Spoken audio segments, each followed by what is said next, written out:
आदरणीय साथियों, हमारी कॉलोनी के श्री लक्ष्मी नारायण मंदिर में मार्गशीर्ष शुक्ल एकादशी 11 दिसंबर 2024 को गीता जयंती मनाई गई।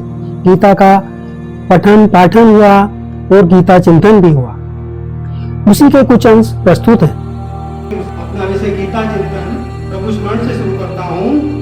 वंदे वंदारु वंदारविंदु शरणं अमलंदानंद संतो हरविंदेन पदारविंदं मुखारविंदेन विनिवेशतं जगत्पतितं प्रकृतं शानं वारुगन्धं वंशासनां वंदे नवघर्षां पीतिकोशेयवासं सानन्दं सुन्दरं शुद्धं श्रीकृष्णं प्रति।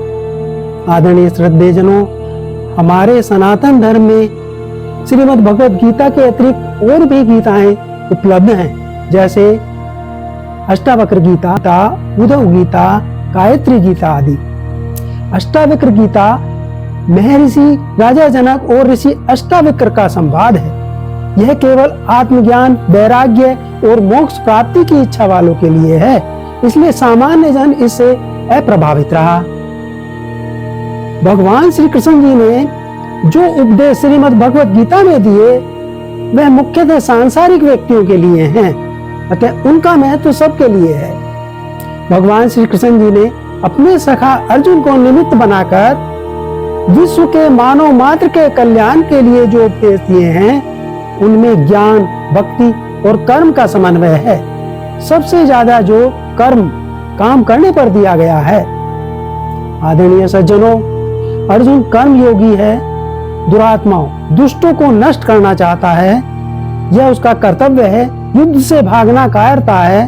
भगवान श्री कृष्ण जी ने अर्जुन को समझाते हुए कहा है कि जो व्यक्ति अपने काम को ईमानदारी, सच्चाई, पूर्ण निष्ठा एवं लगन के साथ करता है वह भी स्वर्ग का अधिकारी होता है। अब मैं श्रीमद् भगवद गीता के विषय में संक्षेप में आपका ध्यान आकर्षित करना चाहता हूँ। श्रीमद् भगवद गीता में श्लोक के रूप में भगवान जी के गीत हैं। श्रीमद् भगवद गीता महाभारत के 13वें अध्याय से 42वें अध्याय तक भीष्म पर्व से संकलित की गई है। आदरणीय महानुभाव, आज के दिन का विशेष महत्व इसलिए है क्योंकि द्वापर युग में भगवान श्री कृष्ण जी ने मार्गशीर्ष शुक्ल एकादशी को अपने सखा अर्जुन को जो उपदेश दिए थे, जो श्रीमद् भगवद गीता के नाम से प्रसिद्ध है, इसीलिए इसे मोक्षदा एकादशी कहा जाता है। महाभारत के भीष्म पर्व में वर्णन आता है सर्वशास्त्रमयी गीता। सारे शास्त्रों की उत्पत्ति वेदों से हुई है और वेद प्रकट हुए हैं ब्रह्मा जी के मुख से, और ब्रह्मा जी श्री विष्णु जी के नाभि कमल से उत्पन्न हुए हैं। इस प्रकार शास्त्रों और भगवान के बीच में काफी व्यवधान पड़ गया, किंतु गीता तो स्वयं भगवान पद्मनाभ, भगवान नारायण, भगवान विष्णु के मुख से निकली है, इसलिए उसे शास्त्रों से भी बढ़कर कहा जाए तो कोई अत्युक्ति नहीं होगी।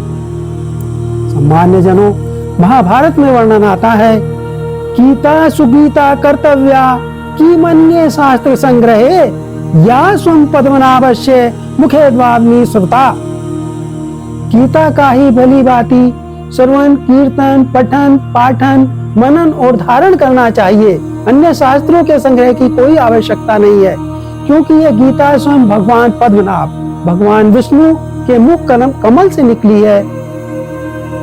भगवान के नाभि कमल से ब्रह्मा जी उत्पन्न हुए और ब्रह्मा जी के मुख से वेद प्रकट हुए, जो समस्त शास्त्रों के मूल हैं। आदरणीय शास्त्रियों, हमारे धर्म ग्रंथों में वर्णन आता है कि गीता गंगा और गायत्री से भी बढ़कर है। कैसे? गंगा जी भगवान जी के चरण कमलों से निकली हैं और गीता साक्षात भगवान जी के मुख से निकली है, उनके मुखारविंद से निकली है। गंगा जी तो उसी को पवित्र करती हैं जो उसमें स्नान करता है, वे उसी को मुक्त करती हैं, परंतु गीता तो घर घर में जाकर उन्हें मुक्ति का मार्ग दिखलाती है। ठीक इसी प्रकार गायत्री जप से मनुष्य की मुक्ति होती है, परंतु गायत्री जप करने वाला स्वयं ही मुक्त होता है। परंतु साथियों, गीता का अभ्यास करने वाला तो तरन तारण बन जाता है, वह कैसे तरण तारण बन जाता है? क्योंकि जब मुक्ति के दाता स्वयं भगवान ही उसके हो जाते हैं, तब मुक्ति की तो बात ही क्या है। मुक्ति का तो वह दूसरों के लिए, सबके लिए मार्ग प्रशस्त कर देता है। भगवान जी ने गीता में कहा है, अध्यस्ते चैयैमं धर्मं संवादमावयो ज्ञान यज्ञेन तेनाहमिष्ट शामिति मे मति। श्रीमद् भगवत गीता अध्याय 18 श्लोक नंबर 70। जो व्यक्ति इस धर्म में हम दोनों के संवाद रूपी गीता शास्त्र को पढ़ेगा, उसके द्वारा भी मैं ज्ञान यज्ञ से पूजित होऊंगा, ऐसा मेरा मत है। साथियों, यदि कोई व्यक्ति पढ़ नहीं सकता तो भगवान जी ने अगले श्लोक में कहा है कि वह सुन सकता है, श्रवण कर सकता है।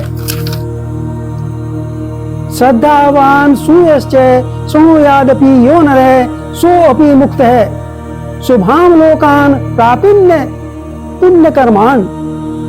जो मनुष्य श्रद्धा युक्त और दोष रहित होकर इस गीता शास्त्र का श्रवण करेगा, वह भी पापों से मुक्त होकर उत्तम कर्म करने वालों के श्रेष्ठ लोक को प्राप्त होगा। आदरणीय बंधुओं, गीता ज्ञान का अथाह समुद्र है। इसके अंदर ज्ञान का अनंत भंडार भरा पड़ा है। इसका पूर्ण रहस्य तो भगवान श्री कृष्ण ही जानते हैं। उसके बाद कहीं संकल्प करता वेद व्यास जी और श्रोता अर्जुन का नंबर आता है। वेद व्यास मुनि जी ने 18 पुराण, 9 व्याकरण और 4 वेदों का मंथन करके महाभारत की रचना की और फिर महाभारत का मंथन करके गीता की रचना की। गीता को महाभारत से संकलित किया। भगवान विष्णु के महात्म गीता शास्त्र पढ़ने व सुनने वाले के पुण्य को बढ़ाने वाला, पाप नाशक और समस्त दुखों को दूर करने वाला है।